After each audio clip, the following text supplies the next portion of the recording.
Em tempos modernos de internet, redes sociais e muitos vídeos, qual o papel do rádio? Você já parou para pensar nisso? Quem trabalha na área garante, apesar de quase 100 anos de existência, o rádio ainda tem muito chão pela frente. A Constituição define que as rádios brasileiras têm que respeitar o princípio da complementaridade. Isso significa que o sistema abrange rádio privada, pública e estatal. Por meio de negociações processuais coletivas. Mas qual é o papel do rádio na visão de quem trabalha nesse meio de comunicação, que é um dos mais tradicionais? Eu acho que o rádio desde sempre tem a função de divertir e de informar as pessoas, né?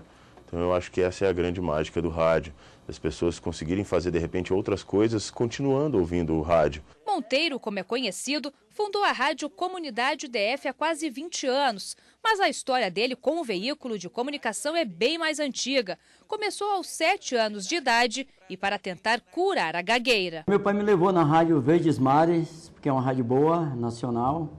E lá o locutor disse, olha, você tem 15 minutos para falar com o meu público. Aí, quando eles abriram o microfone, acendeu a luzinha, eu comecei. Alô, comunidade. Quando eu cheguei alô, comunidade, infelizmente acabou meus 15 minutos. A lei que instituiu as rádios comunitárias no Brasil acaba de completar 20 anos. A regra geral é que elas não podem ter fins lucrativos e têm que operar em baixa potência. Esse advogado, que pesquisou o sistema de radiodifusão no mestrado, diz que o alcance máximo das ondas comunitárias é de 1 quilômetro e critica esse limite. O raio de 1 quilômetro, considerando até a mancha urbana, a população urbana no Brasil, é algo muito reduzido, né? As rádios, elas têm uma rádio por município. Vejam, por exemplo, o município de São Paulo com uma rádio com um raio de 1 quilômetro apenas. Então é muito limitado. Hoje no Brasil existem quase 10 mil rádios. Dessas, 1.780 estavam na faixa AM, que significa amplitude modulada, até 2014, quando começou uma intensa migração para FM, a frequência modulada. Dessas 1.780 rádios, 1.500 solicitaram uma mudança de faixa. Agora, qual é a vantagem de passar de AM para FM?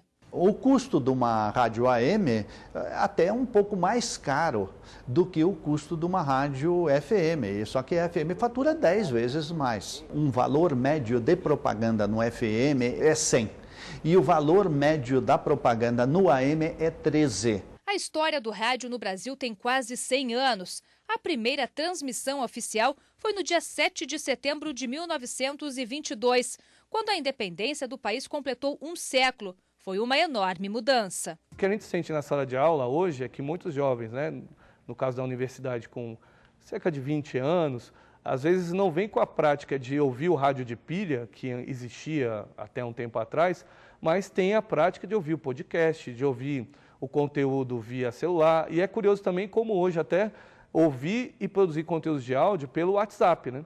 Então não deixa de ser também uma espécie de rádio particular que as pessoas desenvolvem e trocam informações, o WhatsApp, como uma espécie aí de emissora própria, digamos assim, baseada em interesses compartilhados. Falando em histórias de rádio, curiosidades, vale lembrar que o programa mais antigo ainda no ar é A Voz do Brasil. Quando surgiu em 1935, era chamado de A Hora do Brasil. O nome atual é de 1962. Durante uma hora, emissoras estatais divulgam ações do Executivo, Legislativo e Judiciário, sempre de segunda a sexta, das 7 às 8 da noite. O programa é veiculado pela EBC, empresa brasileira de comunicação, e todas as emissoras de rádio são obrigadas a retransmitir a Voz do Brasil. Ora, eu vivia angustiado com essa história, porque já tinha convicção profunda do valor informativo e cultural do sistema, desde que ouvira as transmissões do Corcovado alguns meses antes, conforme já narrei. Mas qual será o futuro do rádio?